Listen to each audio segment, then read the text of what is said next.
आज election commission की scrutiny committee का जो इजलास था, जो आज के इजलास के हवाले से जो तफसीलात थी, मेरे वकील सैयद अहमद हसन शाह साहब ने आपको बताई। आज जब हमने अपने कंसर्न्स, एतराज़ात और कमेटी की शफाफियत पे जो वो तरीक़ेकार अपना रही थी स्क्रूटनी के, उस पर जब हमने अपने जेन्युइन कंसर्न, और आज पहली दफ़ा नहीं है, हमने मार्च 5, 2020 को इसी कमेटी को लिख के दिया था कि आप जेन्युइन, फेयर, ट्रांसपेरेंट स्क्रूटनी नहीं कर रहे और आप हमसे तवक्को करते हैं कि हम पीटीआई के जो जाली डॉक्यूमेंट जमा कराए हैं उसके ऊपर तस्दीक करें, मोहर लगाएं और रबर स्टैम्प करें। हम ऐसे फार्स और फेक प्रोसेस का हिस्सा नहीं बनेंगे, ये हमने लिख के दिया था। उसके बाद हमने 13 अगस्त को दोबारा जब उन्होंने हमारे सामने एक जाली दस्तावेज़ रखी, उसका हमने जायज़ा लिया, तो हमने ये कहा कि जो 23 बैंक अकाउंट स्टेट बैंक के ज़रिए आए हैं वो आप हमारे सामने क्यों नहीं रखते। उससे दोबारा इनकार किया गया। हमने दोबारा तफसील से अपने एतराज़ात रिकॉर्ड किए, लेकिन हमारे एतराज़ात की तस्दीक इलेक्शन कमीशन ऑफ पाकिस्तान ने अगस्त 27, 2020 को कर दी, जब उन्होंने कमेटी की रिपोर्ट को नाकारा करार दिया। जब उन्होंने कहा कि कमेटी ने 28 महीने में सबूतों की तस्दीक तक नहीं की, जब उन्होंने कहा कि कमेटी ने हमारे अहकामात पे अमल नहीं किया। ये लिखा हुआ ऑर्डर है इलेक्शन कमीशन का, ये अकबर एस बाबर के एतराज़ात नहीं है, ये इलेक्शन कमीशन ऑफ पाकिस्तान ने ख़ुद इस कमेटी पे अदम एतमाद का इजहार किया। उसके बावजूद जब इलेक्शन कमीशन ने इसी कमेटी पे ये जिम्मेदारी दोबारा सौंपी, हम एहतजाजन अंडर प्रोटेस्ट हम फिर भी इसका हिस्सा बने, इस वास्ते कि हम चाहते थे कि ये मामला अब ये 6 साल से चल रहा है, मज़ीद तूल ना पकड़े और इसका कोई हतमी फ़ैसला हो। लेकिन हतमी फ़ैसला और जांच पड़ताल की एक बुनियादी शर्त होती है, और वो शर्त ये है कि जो दस्तावेज़ात आपके सामने रखी जाएं वो तस्दीक शुदा हो। हमने बारहा कमेटी को कहा कि आप इन डॉक्यूमेंट्स की तस्दीक करें, जैसा कि इलेक्शन कमीशन ने ख़ुद कहा 27 अगस्त 2020 को।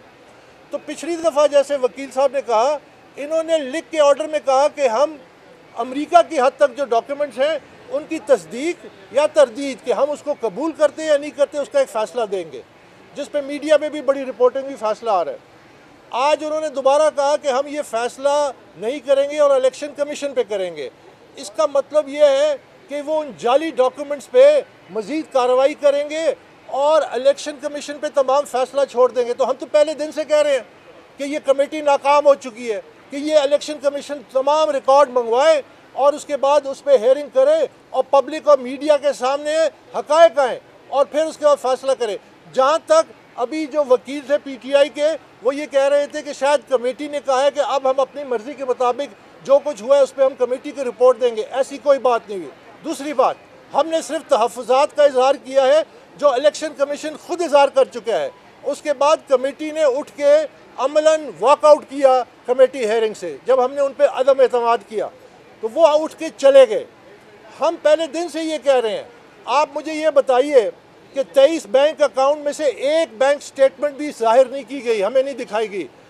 अमेरिका, बरतानिया, डेनमार्क, बाकी जगहों में 6 बैंक अकाउंट्स तस्लीम किए गए हैं, एक बैंक अकाउंट भी शेयर नहीं किया गया। सऊदी अरब, बारहा हम कह रहे हैं सबूत मौजूद है, आपने क्या तहकीकात की? कोई तहकीकात नहीं हुई।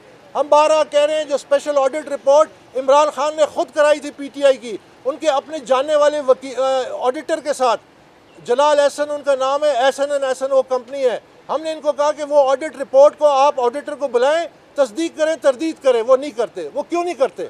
सबसे पहली बात यह है कि इलेक्शन कमीशन की कमेटी ने खुद एतराफ़ किया है कि वो पाकिस्तान तहरीक इंसाफ के ज़ेरे दबाव हैं। उन्होंने ऑर्डर शीट में लिखा है कि ये डॉक्यूमेंट जो है अकाउंट्स, ये हम इसलिए इनको हवाले नहीं कर रहे क्योंकि पीटीआई को एतराज़ है।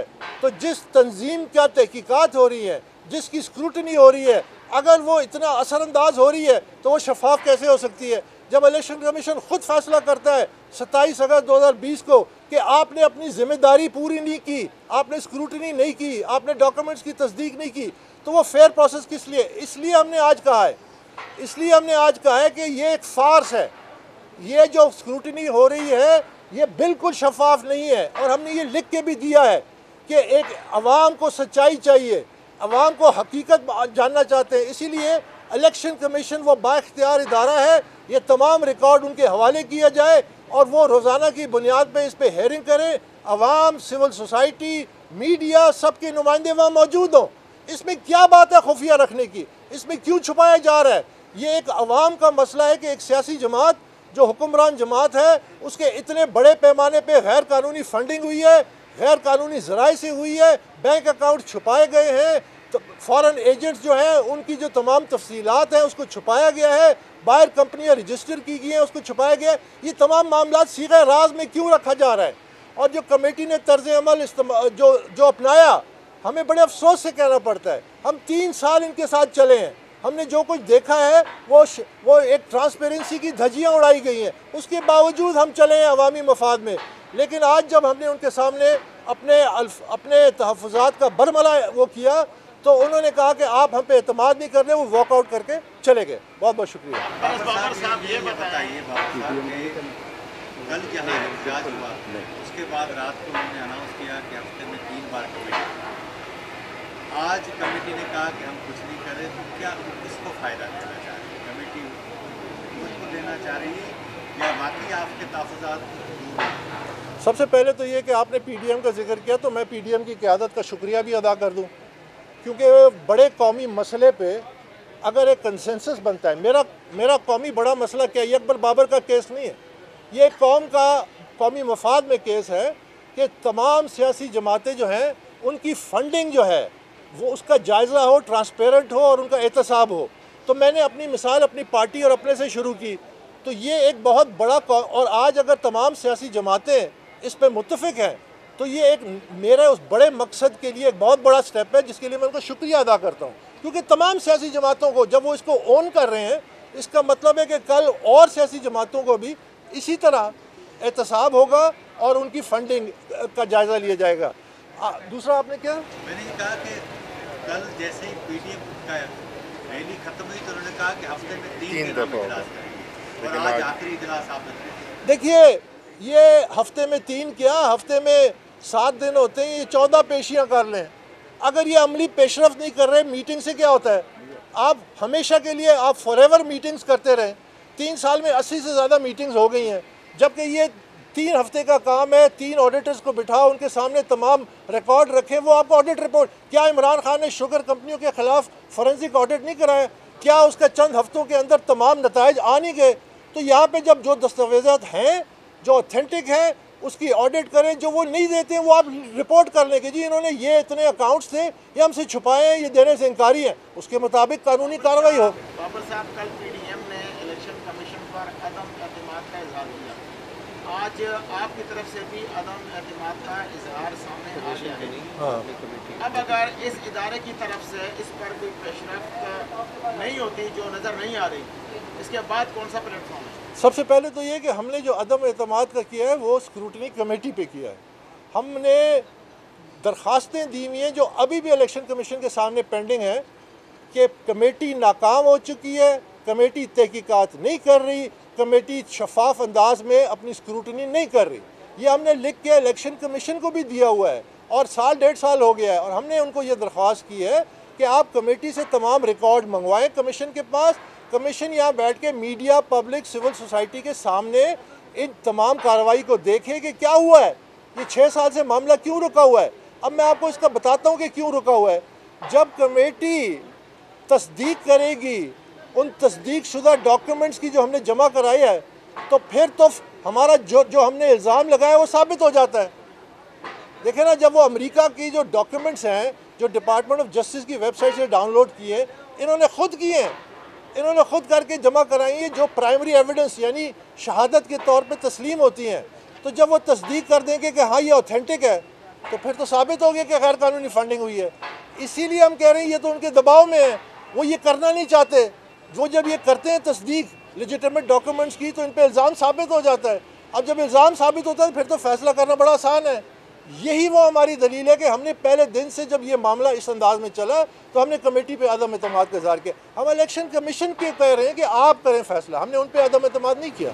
अच्छा, आप बता सकते हैं कि कितने डॉलर्स जो है फंड पीटीआई को गैर कानूनी तरीके से मिले? देखें जो हमने शहादत दी है, नंबर्स तो millions and billions of rupees में है।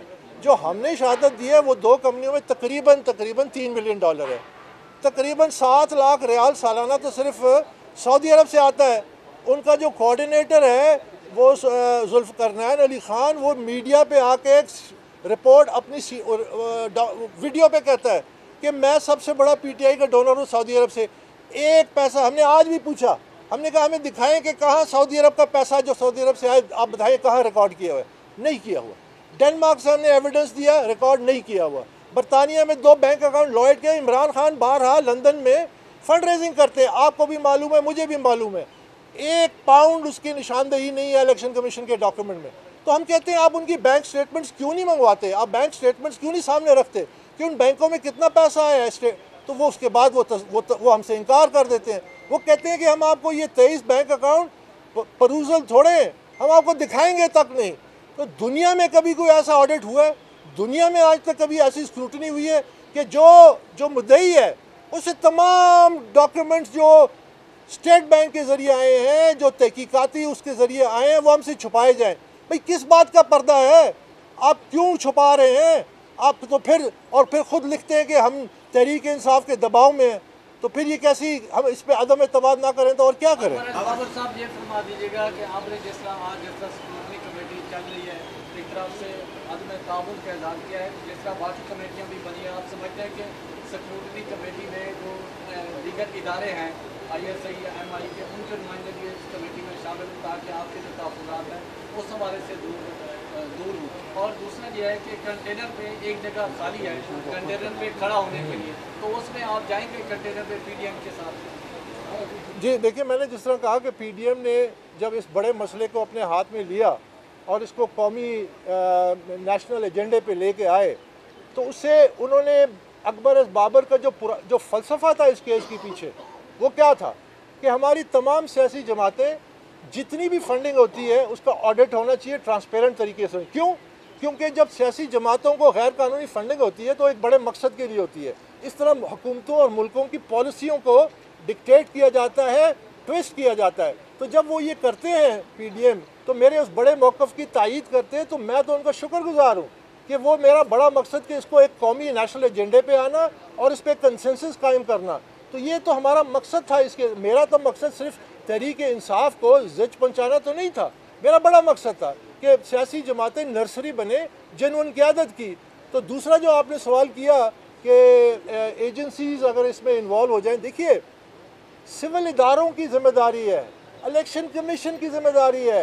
इलेक्शन कमीशन को सुप्रीम कोर्ट ने मुकम्मल इख्तियार दिया है कि आप FIA से रजू करें, आप जहाँ रजू का आप इंडिपेंडेंट ऑडिटर्स अपने साथ रखें, उनके हवाले करें और उनको कहें कि जी आप इसका ऑडिट करें। उसके लिए उनको जो इमदाद की ज़रूरत है वो सुप्रीम कोर्ट ने जब उनको इख्तियार दिया हो तो रुकावट क्या? बाबर साहब, आखिरी सवाल ये कि आज PDM ने जो यहाँ याददाश्तनामा जमा करवाया उसमें एक शक ये है कि आपको बहुत बार धमकियाँ दी जा रही हैं। क्या इसमें बाकी आपको कोई हुकूमत से खतरा है या इसमें कोई सदाकत है? इसमें बिल्कुल सदाकत है। मैंने जब ये केस किया उसके बाद मुझे जान से मारने की धमकियाँ मिली, बारहा मिलती रही हैं। मैंने बाकायदा सेक्रेटरी इंटीरियर के नोटिस में भी लाया उस वक्त जब ये केस हुआ था।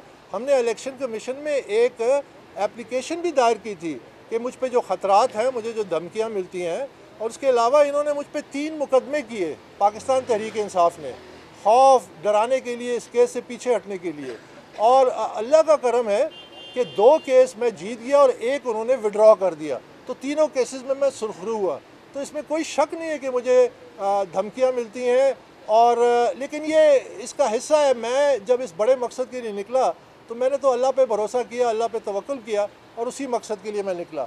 YouTube पर गूगली न्यूज देखने के लिए youtube.com की सर्च बार में गूगली न्यूज TV टाइप करें। गूगली न्यूज के पेज पर सुर्ख रंग के सब्सक्रिप्शन वाले बटन पर क्लिक करना ना भूलिए। YouTube पेज पर अपलोड होने वाली वीडियोस से बाखबर रहने के लिए बेल आइकन पर क्लिक कीजिए। आपको हर नई वीडियो के बारे में नोटिफिकेशन मौसूल हो जाएगा।